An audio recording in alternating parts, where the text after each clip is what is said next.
Thank you for joining the Worshipful Company of Chartered Secretaries and Administrators. We have got a very valuable guest with us today who's going to share stuff that we should all know about already. And as chairman of the membership committee, we like to put on events that are valuable, CPD style, social, networking, all of it designed to be relevant to members of the Worshipful Company and to indicate to those who've not yet joined us the value of the Worshipful Company to their knowledge, network, people, shared support, mentorship, all the other things that come with being part of an organization of this nature. You didn't come to listen to me, other than when I start asking questions later.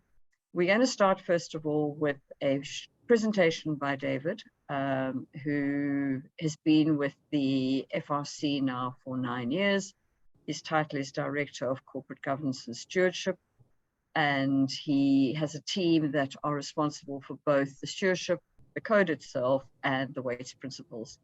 So he's going to share insight on the new code that is in consultation at the moment, due to be effective from January 2025. So David, I know you have addressed this company before, and thank you very much for your past contributions. Thank you. But with this very, very specific topic now on our desks, thought it would be very valuable if you could share some of your insights with us. Then after that, we'll go in conversation and we will tease out some of the topics that David has already covered in his talk, and any others that I might brain up during the talk that crossed my mind that I haven't already thought of. So David, can I hand over to you? Do you want to share a presentation, or are you just talking? I'm going to speak, and I think it's wonderful. Probably better to do it that way. And for those of you who want to follow up by actually looking at our, for those who haven't done so, or to look at our consultation on the website, obviously please do so.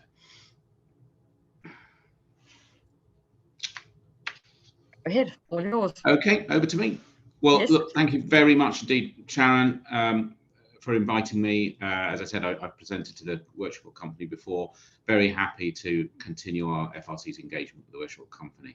I'm going to talk about the current consultation on the UK Corporate Governance Code. I'm assuming you all know the existence of the code, which has been around for over 30 years now. And we are now consulting on the code. Now, we haven't consulted on the code since 2017-18. The last iteration was 2018. We're now 2023. I'm quite pleased about that because we sort of got into the habit of doing it every 2 years, and there were always good reasons for that. But sometimes you need things to bed down, to settle down, and you need a bit of consistency. And actually, the 2018 code was a pretty substantial, major overhaul of the code, and we did try and boil it down a little bit, keep it to the firm principles, but introduce the new concepts that are coming into corporate governance, such as purpose and market and systemic risks, represented by our favourite little letters, ESG, and I think we succeeded. I mean, if you're interested in the sort of bare numbers, I mean, we did actually reduce the code in size, as it were. So there was a habit at these 2-year intervals to sort of, I used to liken the code to a Christmas tree. Everyone wants to hang their little bauble on the tree. And we tried to strip that out. So it was a shorter, leaner code, but emphasizing the principles. And we think it's working well. And we're pleased with the gradual, there's still work to do, but pleased with the gradual increase in the quality of reporting of the code. And some of you will have seen the annual reviews that we do of the quality of reporting on the corporate governance code. And I've increased the size of the team, and we do a lot of that now in-house. So there's at least 3 or 4 years of in-house quality reviewing, which is all available on the website. So the background to this, so this is not, I'm not badging this as a wholesale review of the code. But there are large changes to Section 4. Now, Section 4 of the code is that deals with audit, risk, assurance, internal control. That was largely left completely alone last time around. And so that's what we're homing in on. The rest of it, we're proposing some minor changes to make the code work a little bit better. So it's not a substantial review of the code, but if you're focusing on Section 4, audit, etc., work of the audit committee, then that's where you need to look. Background to this is the whole review of the FRC, which took place, the Kingman review as it's known, which took place over 4 years ago now. But since then, we've also had the Bryden review on the quality of audit. We've also had the CMA, Competition and Markets Authority review of the quality of competition in the audit market, and they all culminated together in 2021/2. The government put a white paper out for consultation, and in May 2022 there was the response to that by the government, considering all the responses it received, and that was called Restoring Trust in Audit and Corporate Governance, and you'll see that on our website and also the Department for Business and Trade's website too. And that set out the whole number of changes that the government wanted to make to the FRC, including our change in name, which hasn't come about yet, but will do so once the legislation goes through Parliament, which will be the Audit, Reporting and Governance Authority.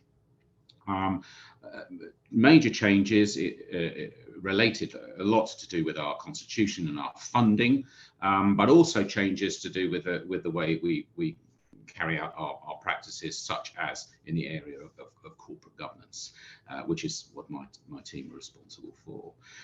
So you'll see the government proposals in restoring trust in corporate governance, and that's what we're following through on. And there's a particular focus, as I said, on audit because of the Bryden review and the Competition and Markets Authority review as well. I don't think I need to go into too much about how the code works. As you know, it's a principles-based comply explain code which applies to premium listed companies, and every year a premium listed company has to produce a corporate governance report which explains how it applies to principles and whether or not it abides by the more detailed provisions, and if it doesn't, then explaining why. And that's actually one of the areas where we're briefly looking at in this review, this consultation. The consultation came out about a month ago. Now, I'm just going to run through sections 1 to 5 of the code as it now stands, but the main focus is going to be on section 4 to describe to you the changes we're making. So let's look at section 1, which is the current code. There's no change to the structure or the names of the different sections of the code at all. Section 1, which is board leadership and company purpose. Now, we think that the operation of comply or explain is getting better, but there's always the allegations that it isn't really comply or explain, it's comply or else. What we've seen actually over the past 2 years is a greater willingness, and this is recorded in our annual reviews that we do, a greater willingness of companies not to comply with individual elements of the provisions of the code and explain why. And we keep on keeping on this point. You know, the code is a principles-based code. Each company needs to think about its particular circumstances, the sector it's in, its stage of development, stage of growth, its supply chain, its position in the market, and reflect upon the code sets a high standard, but it needs to reflect upon whether that standard is appropriate for the company. So that's been improving, but in a quite gradual way. So what we've introduced is a new principle which emphasizes what's good about an explanation when there's a departure from the code. And a good explanation is all about providing evidence. So what is the situation with your company and the code on this particular departure? What did you do differently?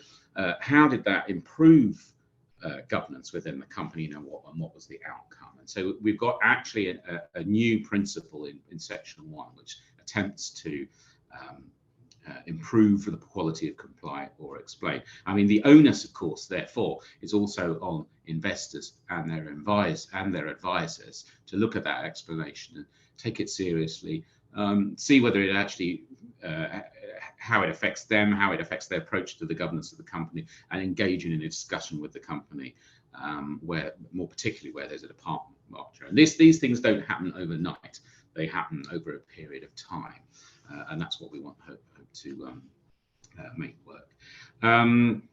There's also a minor change relating. We brought in the notion of purpose into the last code, and corporate purpose, which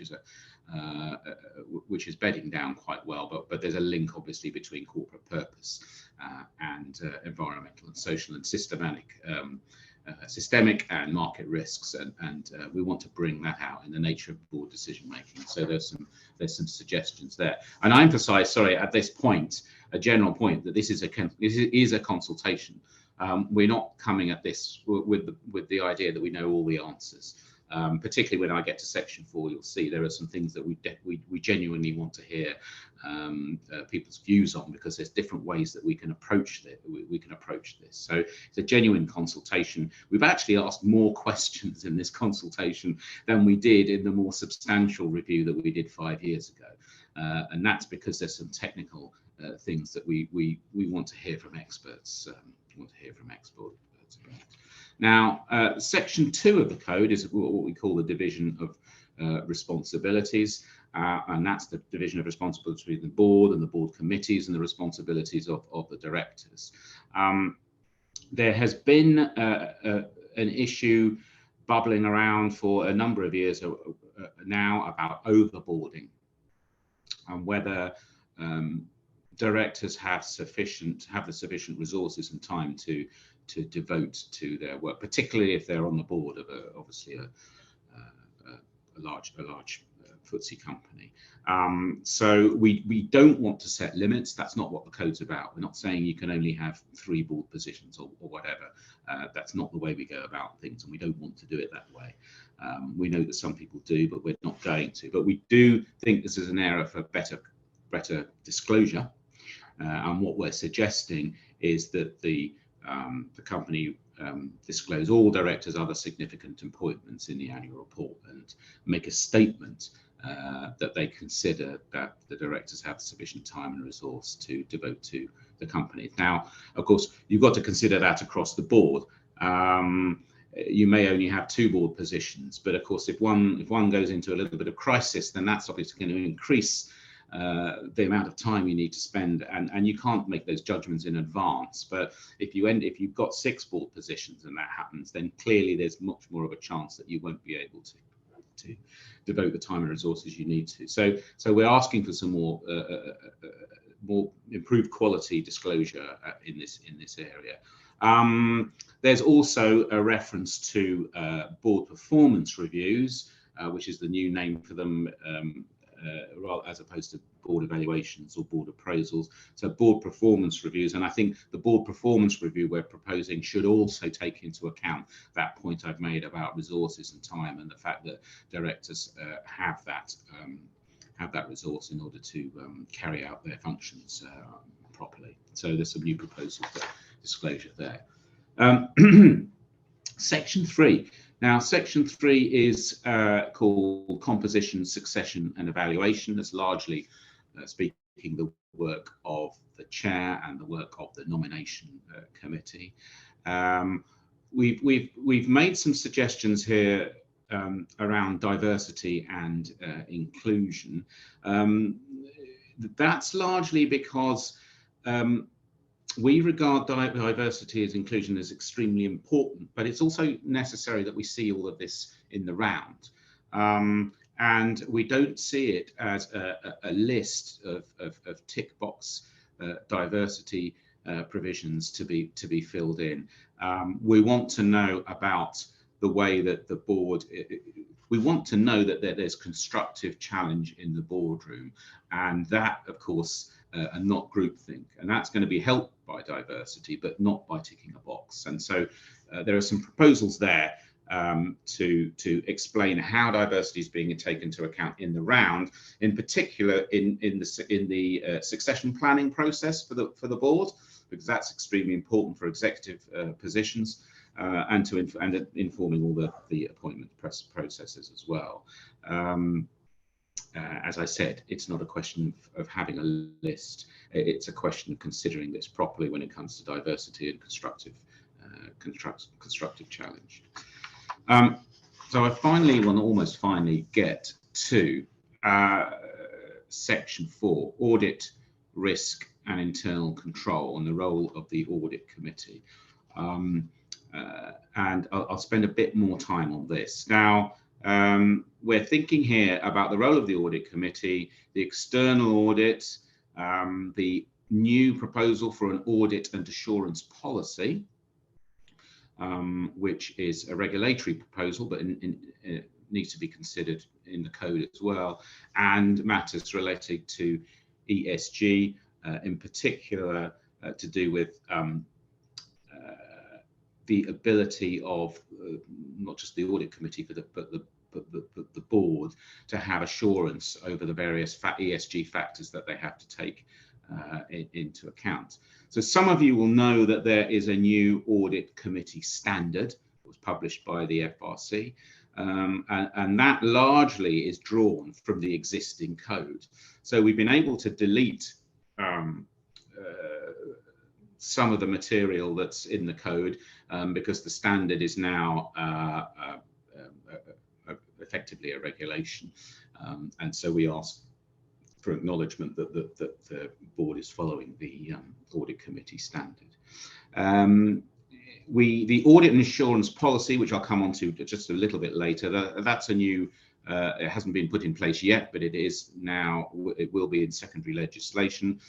We make clear in the code now that the audit and assurance policy, which is a recommendation of the Bryden review, is the responsibility of the audit committee, because that's not made clear elsewhere. But there will be a statutory instrument about this coming out soon, but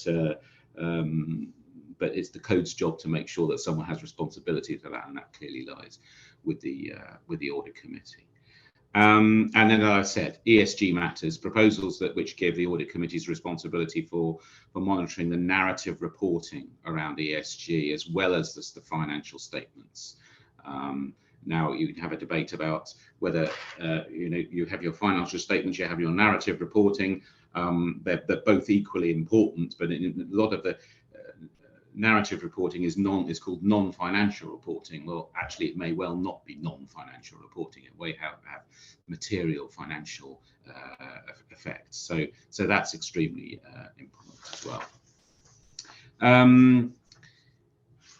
So one of the major areas of change is around risk and in particular internal control. Again, this wasn't looked at in the last code, but one of the things that the government went out to consultation on was whether there should be I hesitate to go down this track, but I'm going to do it anyway, because I've banned all comparisons with Sarbanes-Oxley or references to SOX Lite. But one of the proposals which the government had in its white paper was whether there should be a UK version of Sarbanes-Oxley. And what the government came to conclusions that they didn't want to regulate on this matter, that they wanted improved reporting on internal controls and risk, but they didn't want to go down a regulatory route. So they asked us to look at the FRC to look at what we could do in the code.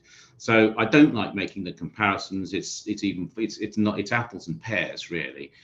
What we've had to devise is a way of looking at internal controls that is principle based and flexible and doesn't involve a vast form filling,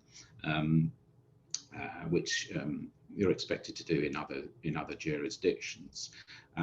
We're asking the board now in section 4 to be responsible for establishing and maintaining an effective framework for risk and internal control. That's new, and the maintaining it is new. And we are wanting boards to make a declaration. This is also new, to actually make a declaration that they can reasonably conclude that the company's risk management and internal control systems have been effective throughout the reporting period. Now, there's a question in the code about how the board can make that assertion, and there's a question about how much, if I can put it this way, how much homework, of its own homework, does the board need to state. So for example, if something came up during the year which was challenging internal controls, then how it was addressed at the time, what was the resolution, has that come to a conclusion, and now that the board is able to say that the company's risk management and internal control systems have been effective throughout the period. There's a question there about how much the board says about what happened during the period in order to make the conclusion, and how much the board can say about that. Again, and that's a genuine question about how the board gives proof to what it is saying, if I can put it that way. And the extent to which any material weaknesses were identified during the period. Now, the other change, which is a bit more subtle but has been reported on a little bit more, because the code, the wording of the two codes is very similar, is that I mean, the current code asks companies to look at all material controls, including financial, operational, and compliance controls. We've subtly changed that, although the effect is more for a sort of observation, but than anything else. But we've changed that from saying, instead of saying financial controls, we now are suggesting that these are reporting controls, not just financial reporting controls. So we're thinking about narrative and financial reporting controls. So the proposal in the code is that the monitoring review should cover all material controls, including operational, reporting, and compliance controls. So there's a broadening there, but it's not too much of a broadening, actually. If you compare the language in the two codes, we're making that clear that when we're thinking about internal controls, we're thinking about the broad stretch of controls throughout the company. That's all reporting, operational, and compliance controls. And as I've said, there's a declaration now that the board has to reasonably conclude that the company's risk management and internal controls have been effective throughout the period. And the reporting on the material weaknesses identified during that period is a question for debate, which is put in the consultation paper. Many of you will know that the code currently contains what is known as the viability statement. We also in the code there's a statement about going concern, but of course going concern is largely a very short-term matter when it comes to financial accounting. But there's also the suggestion in the code that the company should indicate its future prospects and viability over a longer period of time than the 1 year, it's roughly 1 year going concern statement. Now that again, the government decided that viability statement wasn't working too well, so they've decided to create what they call a resilience statement. And the resilience statement will be, again, a matter for a statutory instrument, which will be published quite soon. And so that effectively that will come out of the code. But just to make things a little more complicated, the code, as I've said, applies to premium listed companies. The resilience statement applies to PIEs, public interest companies, which is a different definition. You can be public, you can be private. A PIE, a public interest entity, is a company with 750 or more employees and a turnover which equals or exceeds 750 million or more. But you can be public or private. So there's a bit of a regulatory gap there, and what we're suggesting in the code is that those code companies that don't meet the PI definition should report on a comply explain basis against the new regulatory resilience statement, taking into account, again, on a principles-based way, taking into account the circumstances of the particular company. Finally, I will talk a little bit about remuneration, where there's little change actually, and I'll talk about the guidance that we need to update, and then the timeline as well. Remuneration, again, I keep making this point that we're not a remuneration regulator. All the accountability and the transparency and the law is the responsibility of Department for Business and Trade and company law. What the code deals with is the role of the remuneration committee. The government have asked us to look at the area of malice and clawback. And so there are some suggestions in there to improve reporting on malice and clawback arrangements.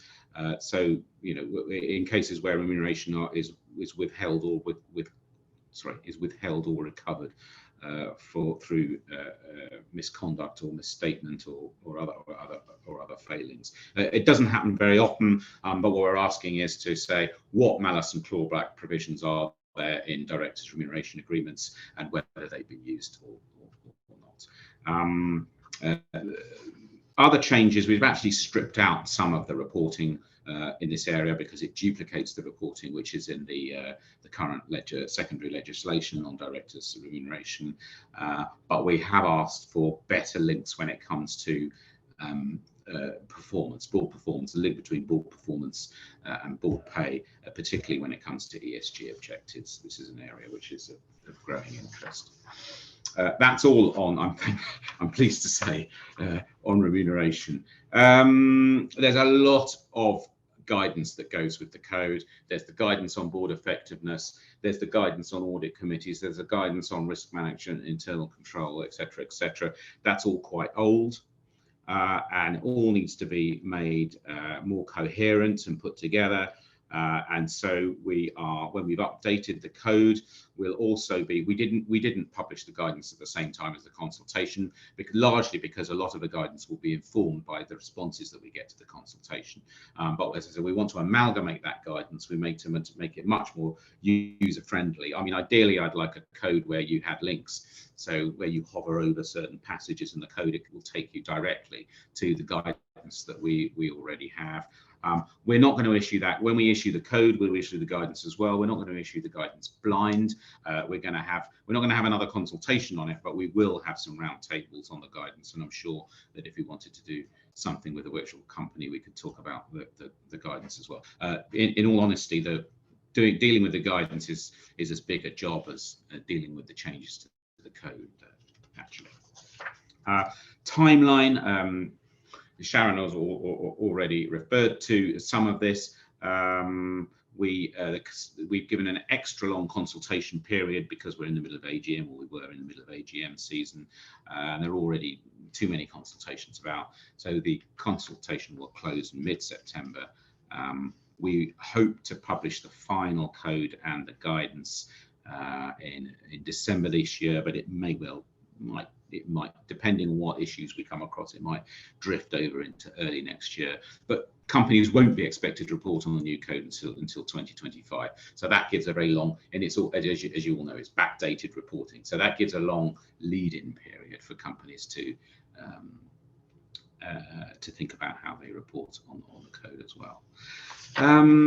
I think that is just about it. You'll be aware also of other consultations that are taking place through the FCA and all the changes to the primary and secondary markets and the listing regime. On the listing regime, the main relevant part of the consultation is that they want to amalgamate the premium listed sector and the standard listed sectors into what they call a single segment, and they're proposing that all of those companies will need to provide a corporate governance statement based on the UK Corporate Governance Code. Actually, when you look at it, it's not that an increase in the size in the population of code companies, but it's of interest. But this doesn't touch AIM or private companies in any way. It's just for those companies which currently have a standard listing as opposed to a premium listing. So I'm going to stop. I think I've spoken for about 20 minutes or so. I hope that's given you a general overview of the issues that we're looking for. I'm happy to take any questions, and if you have any detailed questions which I don't have an immediate answer to, then I will of course be able to get back to you via email. We'll start with an in-conversation session for a few minutes, and then we'll leave at least 10 minutes for Q&A before you've got a hard stop, and so do I. I am a little confused on one thing.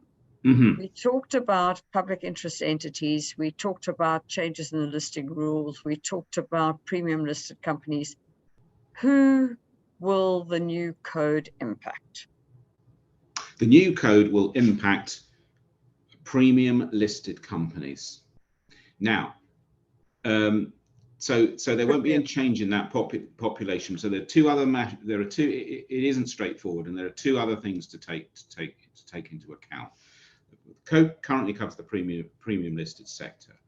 If the FCA go ahead and merge the standard listings with premium listed, it will therefore cover a wider sector of for those with the listing, but we don't know. What sort of numbers would that be that have standard? It's not that much more. It's about another 100. There's some 150. figures in the top of my head. There's some figures in the FCA consultation. I think it's around another 100 companies. 150. Okay, something so like take that. You up to the 500 maybe. Yeah. Okay. Now, the other thing which is complicated, which you refer to, is that the government has decided on a definition of what they call a PI, a public interest entity. Now, that definition applies to a whole load of other reporting requirements that are outside the code, and this includes for example, the new resilience statement that companies are required to do, and that is the definition which I gave: 750 employees and over 750 million turnover. Now, that is for public and private companies. You know, there's a little bit of a regulatory gap there, because the code will cover companies who are PIs, and there are other PIs there are companies which are code companies, but they're not PIs because they don't meet the PI definition. So we've had to think about how we apply the code to those I lost you.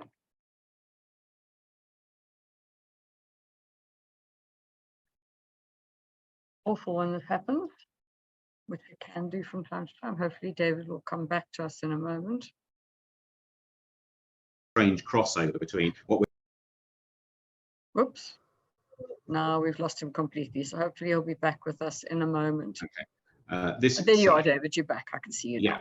Yeah. So this is the issue of the fact that there are code companies that are not public interest entities.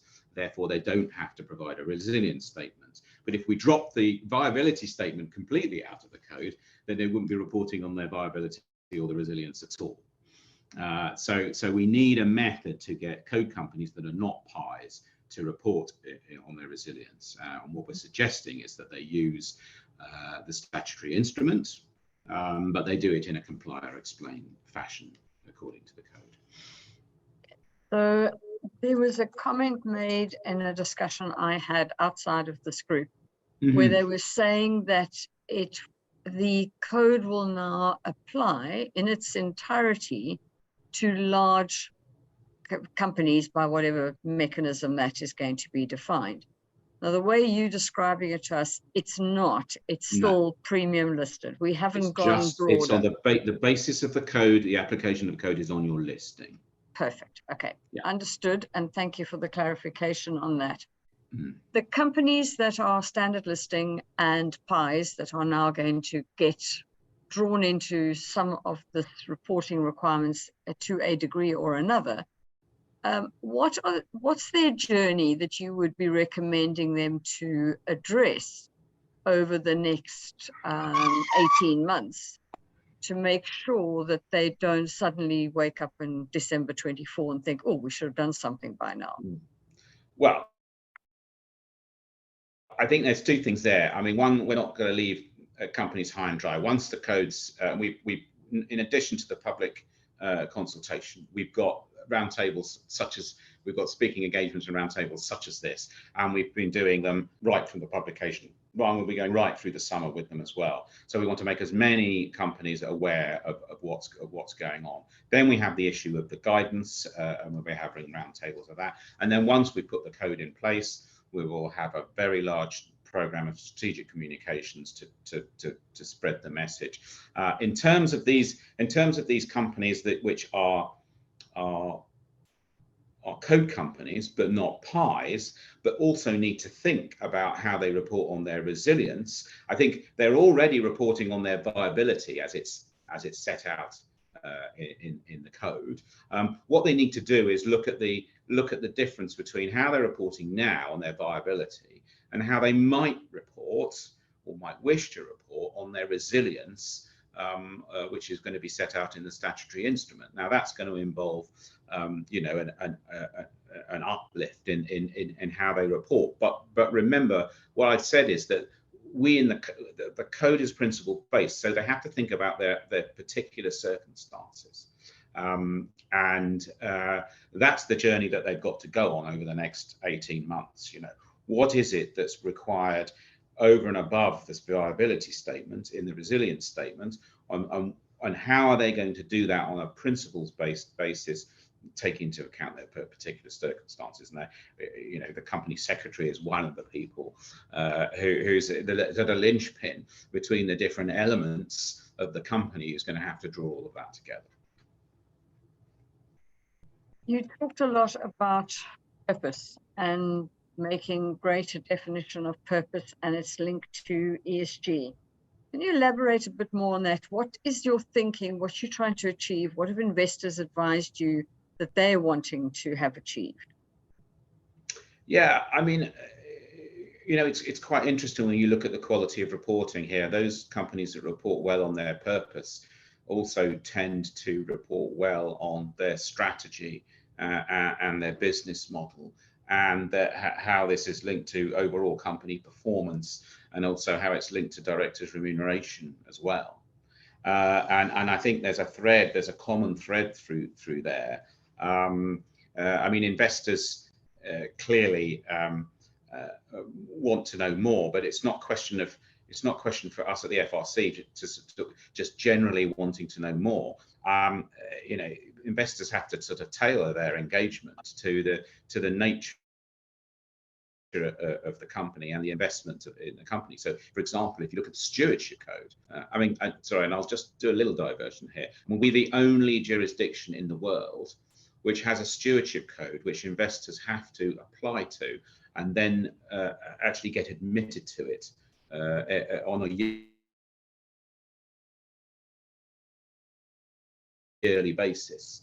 So they drop off the code, and those who are interested, you will notice that you know, we've booted people off the stewardship code. So the investors are being held to a high standard here, and that means that they have to demonstrate to us that their engagements with the company are reflective of the nature of their investment and the materiality of the various issues they have with the company in terms of risk and everything. So purpose is, and I think purpose is central to that, because if you can't describe your purpose, then it's going to be difficult for you to describe the other things that make the company successful. You've changed the name of the board evaluation, board effectiveness review, board review, all the words you used, to board performance review. Yeah. Where did that come from? What's the logic? And then I've got a follow-on question to that. Okay. That was just a suggestion from the Corporate Governance Institute. That's the more common terminology for the word for board evaluation. And I think the word, I think the introduction of the word performance is important. governance, basically. We're obviously thinking about board performance, and we're thinking about company performance as well. I mean, the code, I keep sort of making this point that governance is linked to performance. It's not getting in the way of performance. The governance is delivering performance. You've heard all of this before. You'll know all the arguments. We don't want a regime where performance or governance is seen as a whole list of things that you have to tick off. Each company has to think about it in a different way. So that's the simple reason for the change of name. Can I just clarify? You said this was insight that came from the Corporate Governance Institute. Can I just clarify that was the Chartered Governance Institute? Sure, I beg your pardon. Correct. Okay, perfect. Yeah. Just wanted to make sure we had the right body being questioned. Thank you. And then in the board evaluation, board performance reviews, you call it now, you reference some of the additional links around onboarding, remuneration issues, the things that the code has brought in, the ESG elements. How do you see the industry of board performance reviews and the kinds of things we've got to add into it? Is there a formality coming in the space? Because I know it's been talked about for at least 15 years. Yeah. And are we leaving that still as it is now to the kind of company does it differently because that's their capability, that's the style of what the industry, that particular company wants? Where do you see that industry evolving, making the assumption it adapts and includes what's required in the code? I mean, I understand that reporting on board performance is always going to be difficult, but we do see good examples. We do see companies who say who talk about they're able to do this confidentially, but also transparently as well, where an issue has been found and therefore a policy has been changed or an action has been taken. And you can normally tell from the policy that's been changed or the action that's been taken, where the issue lay. And that's what we're asking about more broadly when it comes to comply or explain.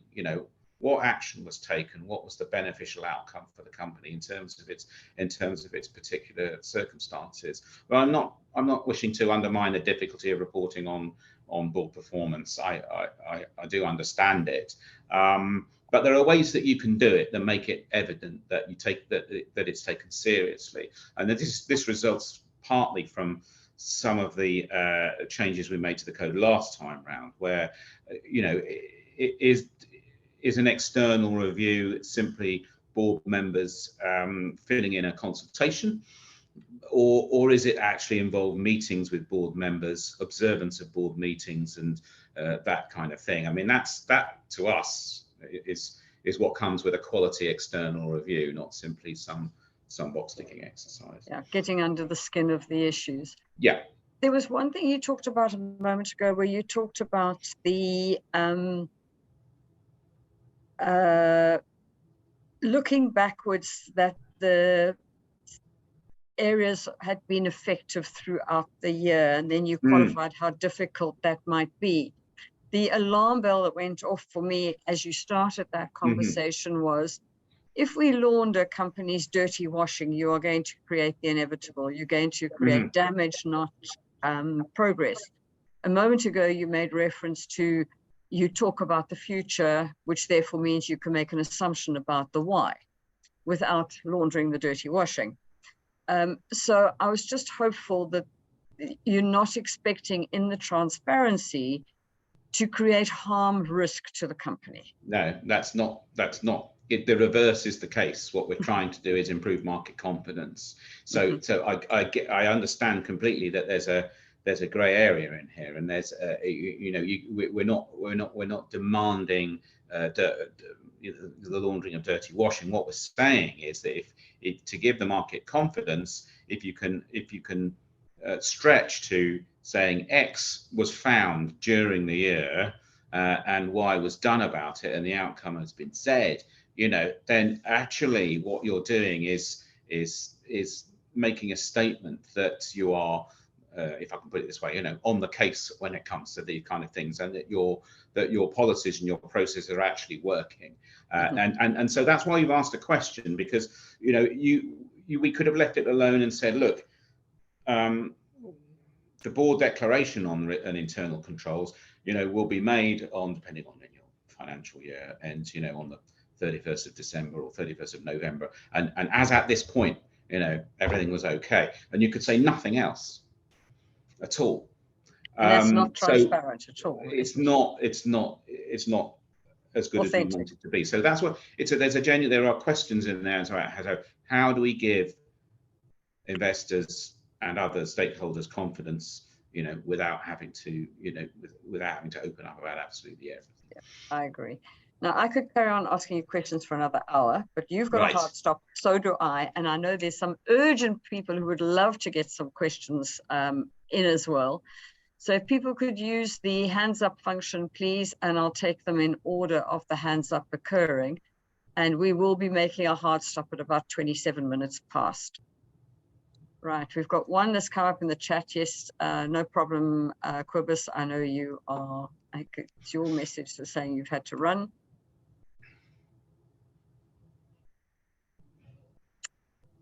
David. Thank you very much, and thank you, David, for that presentation.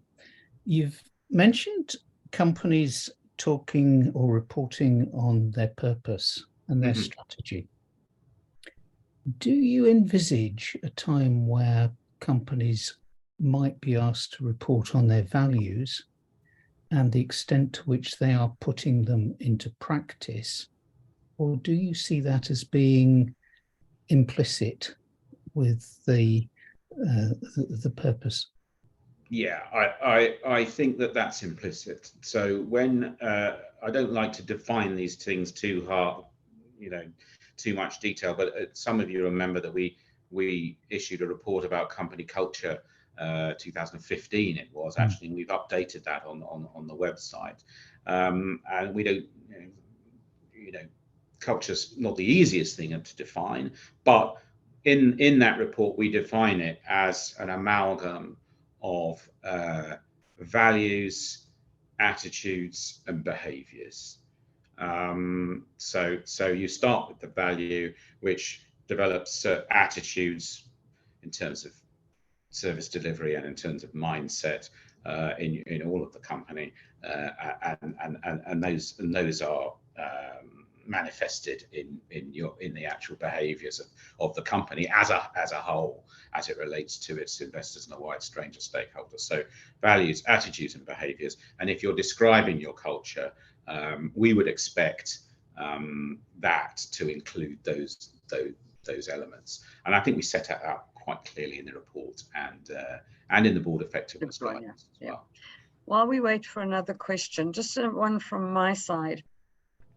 Boards pushed back on ESG for a decade or so before they started to show some, thanks Lorraine, I've seen your hand, before they started to show some, oh dear, I'm a bit behind the curve, I better catch up quickly. To what extent do you think boards now on these changes that impact the, probably potentially the standard becoming premium, let's look at that group, and the price that are coming into being impacted now, is what is the message us as governance people, as co-sets, as evaluators, as consultants, how should we be helping boards to get their mind around this one in a positive way, so they get there quickly and they don't fight it? We don't have time to fight. Yeah, I think, you know, it's easy to sort of these words to trip off the tongue, and I think you're right, but I think it's about value creation, isn't it? Because it's about company board performance, company performance. It's about value creation, and you know, I remind people that the G has been around forever. What's just become more, you know, and G always involved audit, strategy, performance, all of those things. But what's just more evident than ever before is that we have these market and systemic risks, but those are risks also aligned with opportunities as well. And so you can't do you can't do the G properly without it being informed by the E and the S, and the E and the S are going to be okay, there will be, pick the obvious one, which is climate change. All companies will be affected by this, but they'll be affected in different ways.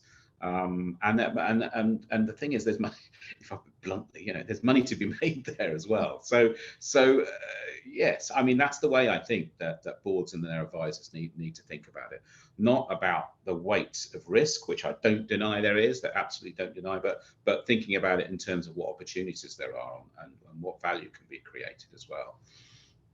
Thank you, David. Lorraine, you had a question, and hands up anybody else who'd like to ask. I think we might have time for one more after Lorraine.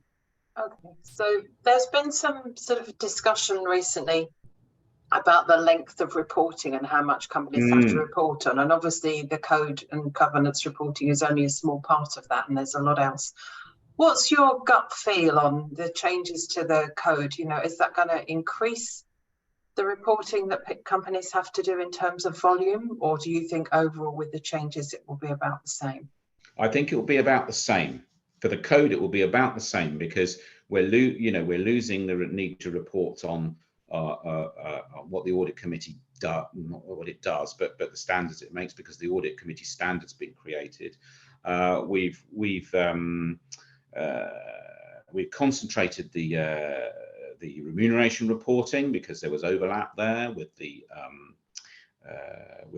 existing accountability and transparency regime, which is in the law. There have been areas where we managed to drop out reporting of the code, but inevitably there will be improvements in reporting needed when it comes to Section 4, and particularly when it comes to internal control and risk. And I think in the end, I think the code will be roughly the same length itself, and I think that reporting will be roughly the same. And we encourage companies to use signposting, so they're not repeating things across the board between different elements of corporate reporting. Thank you. Last question then from me, if I may.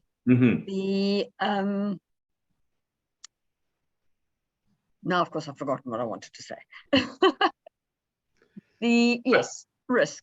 My big bugbear working with particularly FTSE 250 and the companies that fall between the 350 and the 500, that their attitude towards risk, other than if they're financial services or have some other industry regulated health and safety kind of risk mindset, that risk is often immature and poorly addressed. People don't think outside the box. Companies don't look at the perfect storm that could potentially happen. They take risk and they treat it in the format of a spreadsheet and therefore miss everything. Do you think this code could be supporting a change in that mindset? Yeah, I definitely think so. And I think what we want to do, I think this will come through the guidance. Again, I think these things take time and they won't happen overnight. What we want to do that is address that through the guidance. Right. And the FRC lab, which some of you know about, shortly will be producing some advice around materiality and how you think about materiality. I think that's extremely important. And that's language that we use in the code as well. And I think we need to make sure that that's clearly set out in the guidance, so that we can encourage companies to report in that fashion. I leave you with a minute or so, to give a final statement that you would like to close the session with, please, sir. Yeah, sure. I would encourage everyone who's listening to read the consultation. If you have time to reply to the consultation, and I also say you don't need to reply to look at those elements of the consultation that matter to you. You don't have to reply to everything. If there are 3 questions that you have either challenging and constructive views on, whether you agree with us or whether you don't agree with us, and there are only 3 of them, then just answer the 3 questions. Thank you. That's a very, very positive way to end it, which will encourage a lot of us to get going, because before we know what happens, September will be upon us. So to those present, thank you very much. Could we thank David in the customary way And if you've off camera, your little clapping hand would be wonderful to see. David, thank you. I really appreciate it. For me, this was extremely insightful. It's something that hearing it rather than reading it, seeing your passion and the logic and the appropriateness by which you are aligning it, just for me brought the changes to life. And I'm sure that hopefully is a feeling that has been for all of us present. It's when you look at you, first of all, think, oh my goodness. The next thing you think, well, it doesn't look so bad. And then the other part of you think, actually, some of this is quite critical. So thank you for giving us that balance, and appreciate all your time that you've given to us tonight. So thank you. That's a pleasure. Thank you, Sharon. Thank you. And Keith, we had nobody joining us at 6, so our messaging worked well. Thanks very much, David. Appreciate it. Cheerio. Cheers to all of you. Thank you for joining us, and enjoy your evening.